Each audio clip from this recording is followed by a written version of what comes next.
శ్రీలంక పేలుళ్లు ఆత్మాహుతి దాడుల్లో మృతి చెందిన వారి సంఖ్య 290కి చేరింది.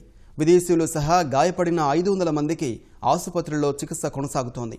మొత్తం 24 మంది అనుమానితులను అదుపులోకి తీసుకున్న పోలీసులు వివిధ కోణాల్లో వారిని ప్రశ్నిస్తున్నారు. 7 ఆత్మాహుతి దళ సభ్యులు దాడుల్లో పాల్గొన్నట్లు ఫోరెన్సిక్ నిపుణులు తేల్చారు. మృతి చెందిన విదేశీయుల్లో 5 జేడీఎస్ నేతలు సహా 7 భారతీయులు ఉన్నట్లు గుర్తించారు. పేలుళ్ల నేపథ్యంలో ఈ అర్ధరాత్రి నుంచి అత్యేక పరిస్థితిని విధిస్తున్నట్లు శ్రీలంక ప్రభుత్వం ప్రకటించింది. తీవ్రవాదంపై పోరుకు అంతర్జాతీయ సహకారం కోరింది.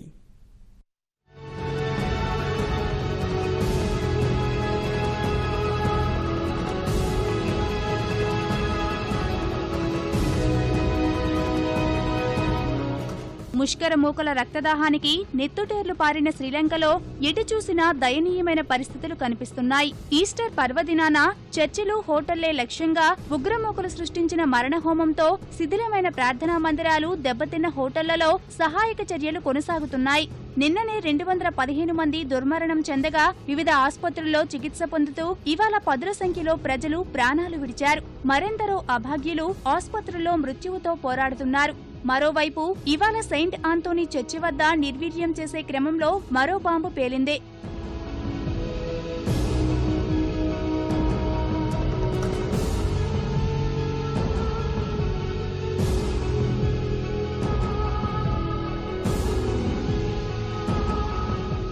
పేలుళ్ల నేపథ్యంలో వెంటనే సామాజిక మాధ్యమాలపై ఆంక్షలు విధించిన ప్రభుత్వం నిన్న విధించిన కర్ఫ్యూను ఇవాళ ఉదయం ఎత్తివేసింది.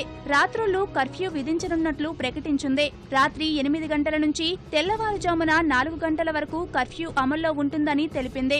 నిన్నటి నుంచి బాంబు నిర్వీర్య దళాలతో గాలిస్తున్న పోలీసులు కొలంబో ప్రధాన బస్టాండ్ వద్ద 87 డిటోనేటర్లను గుర్తించారు. ఆదివారం రాత్రి కొలంబో విమానాశ్రయానికి దారితీసే మార్గంలో రోడ్డు పక్కన 6 అడుగుల పైపు బాంబును శ్రీలంక వైమానిక దళం నిర్వీర్యం చేసింది. తాజా పరిణామాల నేపథ్యంలో శ్రీలంక ప్రభుత్వం ఈ అర్ధరాత్రి నుంచి దేశంలో అత్యయిక స్థితిని ప్రకటించింది. తీవ్రవాదుల లక్ష్యంగా ఎమర్జెన్సీ ప్రకటించినట్లు తెలిపిన ప్రభుత్వం వాక్ స్వాతంత్రానికి భంగం కలగబోదని పేర్కొంది.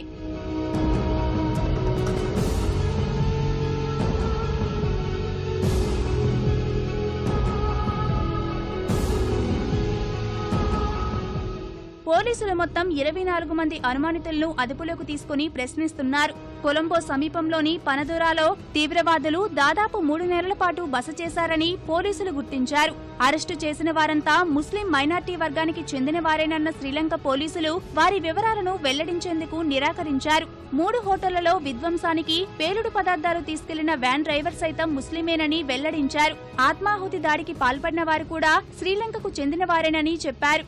స్థానిక కాలమానం ప్రకారం ఆదివారం ఉదయం 8:45 సమయంలో కొలంబోలోని ప్రఖ్యాత సెయింట్ ఆంథోనీ చర్చ్, పశ్చిమ తీర పట్టణం నెబోంగోలోని సెయింట్ సెబాస్టియన్ చర్చ్, తూర్పు పట్టణమైన బట్టికలోవాలోని చర్చిలో ఏకకాలంలో పేలుళ్లు చోటు చేసుకున్నాయి. వెంటనే విదేశీయులు ఎక్కువగా బస చేసే కొలంబోలోని 5 నక్షత్రాల హోటళ్లు షాంగ్రిలా, సినామన్ గ్రాండ్, కింగ్స్ బరిలో కూడా పేలుళ్లు జరిగాయి.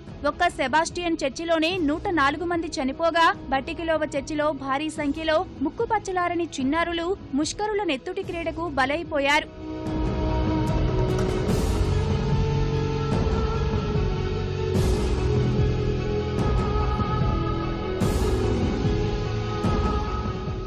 శ్రీలంకలో ఆదివారం మొత్తం 8 బాంబు దాడులు జరగ్గా 7 ఆత్మాహుతి దళ సభ్యులు దాడుల్లో పాల్గొన్నట్లు ఫోరెన్సిక్ నివేదికలో తేలింది.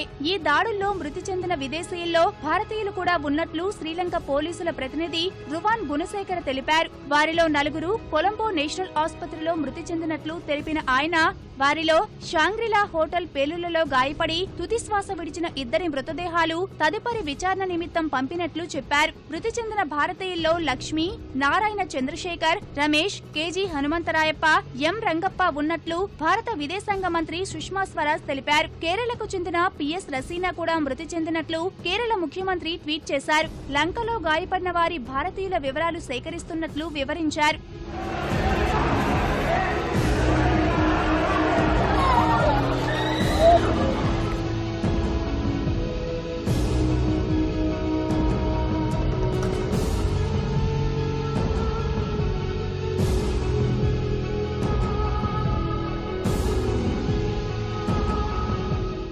మరోవైపు శ్రీలంకలో బాంబు పేలుళ్ల తర్వాత కర్ణాటకకు చెందిన 7గురి ఆచూకీ దొరకడం లేదని వారి కుటుంబ సభ్యులు ఆందోళన చెందుతున్నారు. ఈ నెల 20న శ్రీలంక వెళ్లిన జేడీఎస్ కు చెందిన 7గురు నేతలు పేలుళ్ల తర్వాత అందుబాటులోకి రాలేదని కుటుంబ సభ్యులు తెలిపారు. అయితే వారిలో 5గురు హనుమంతరాయప్ప, రంగప్ప, లక్ష్మణగౌడ రమేష్, కెఎం లక్ష్మీనారాయణ మృతి చెందినట్లు కర్ణాటక ముఖ్యమంత్రి కుమారస్వామి తెలిపారు. జేడీఎస్ నేతల మృతిపై ఆయన తీవ్ర దిగ్భ్రాంతి వ్యక్తం చేశారు. మిగిలిన వారి ఆచూకీ కోసం ప్రయత్నం చేస్తున్నట్లు కుమారస్వామి ట్వీట్ చేశారు.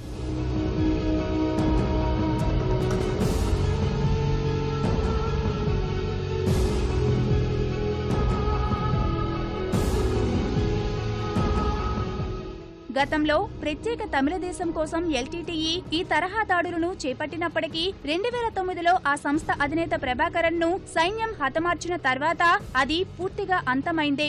బాంబు పేలుళ్లకు నేషనల్ తౌహీద్ జమాత్ ఎన్టీజే కారణమని శ్రీలంక ప్రభుత్వం అనుమానం వ్యక్తం చేస్తోంది.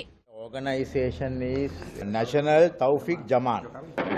This is a local organization, but we don't know whether they have been linked to the outside. All are locals at the moment arrested. పేలుళ్ల గురించి ముందే తెలిసినా హెచ్చరించడంలో నిఘా వైఫల్యం ఉందనే ఆరోపణలపై విచారణ జరపనున్నట్లు శ్రీలంక పోలీసులు తెలిపారు. మరోవైపు పేలుళ్ల నేపథ్యంలో శ్రీలంక వెళ్లవద్దని అమెరికా, కెనడా తమ పౌరులకు సూచించాయి.